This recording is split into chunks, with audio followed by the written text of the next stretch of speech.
parents and teachers. My name is Abby Mullins. I am a certified K-5 educator. I taught kindergarten and first grade along with being an interventionist in an elementary school. I have been out of the classroom for 6 years, but have spent the past decade, actually it's a little more than that, really since I became a teacher in 2008, creating curriculum and resources for teachers.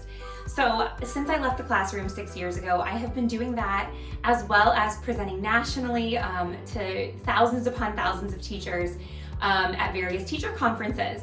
So what I want to do for you today is I want to tell you how to get the most out of a book. And you're probably thinking, well, I just read it. Well, absolutely, but I have 4 tips that I really think could make the most of while you are reading at home with your child. Now, before I get to those 4 tips though, I want to preface all of this with my #1 overarching theme for the reason you should be reading to your child. #1 reason. That is for enjoyment.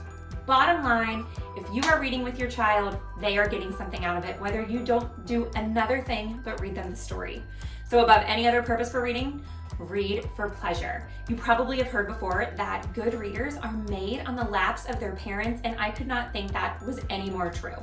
I have 4 kids ranging in age from 7 months all the way up to 11 years old, and I can attest to that kids become good readers just by reading with their parents.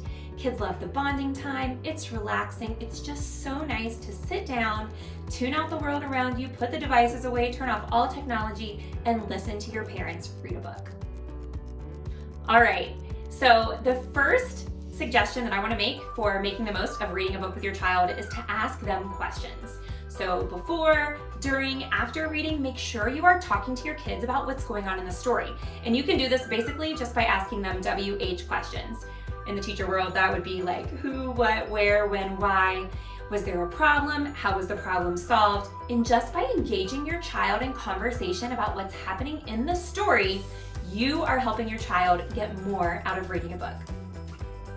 #2, talk about the pictures.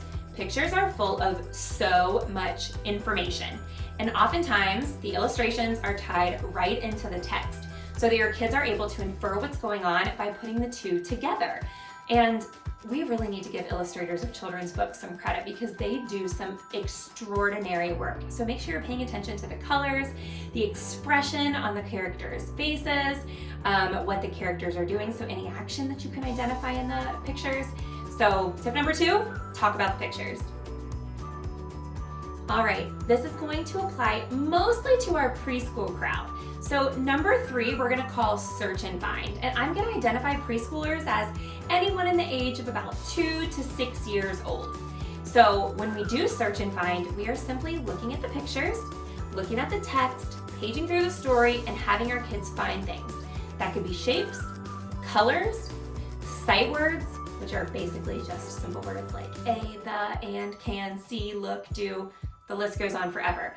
But especially with our kids that are in like 5 and 6 years old, they're already probably doing that in their preschool or kindergarten classrooms.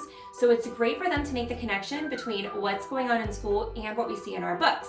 So looking for sight words, identifying the letters in their name. I have a son, his name is Ben. He is 4 years old and he is definitely learning all of his letters and his ABCs this year. So one thing that we do for him is we can help him find B, E, N throughout the pages of the text.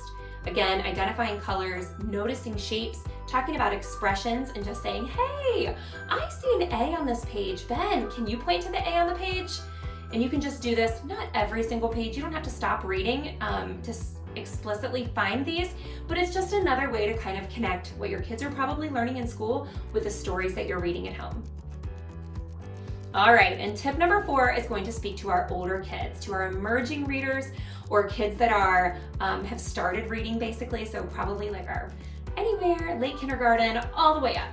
So what we want to do with them is practice I read, you read.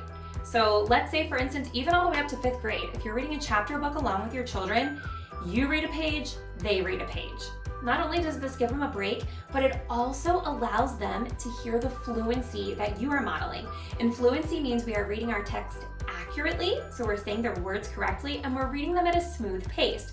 your kids will know what this is. They're definitely practicing it in school. So when you do this, it provides your students the opportunity to hear you, a fluent reader, model good reading. And again, if you have younger kids, maybe, I don't know, 6, 7 years old, even reading every other sentence, every other page, every 2 pages, just to get that, give them a break and then to hear you model good reading. So again, tip number 4, I read, you read. All right, I hope that was some helpful information that gives you a couple ideas of ways that you can really bump up the rigor of reading at home, especially with distance learning being so prevalent right now in our society. This is just a great way, especially if you are a parent, to model all these good reading habits with your own child. Even if it's just 1 book a day, make yourself that promise that you are going to sit down with your child and read them 1 book a day. If nothing else, they're getting that great bonding time with you, a chance to settle down and relax, be exposed to some good stories, good vocabulary. Make this a part of your day. If you are interested, I have included all those tips that I just talked about in a simple download. Teachers, you can definitely share this with your parents. And if you're a parent and you just want this reminder, put it up on your refrigerator, inside your pantry door, tape it inside a cabinet, put it with your bookshelf, just so you can be reminded of how to get the most out of a good book.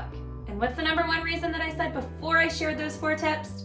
Read for enjoyment. Reading should always be a wonderful, pleasurable experience for the readers.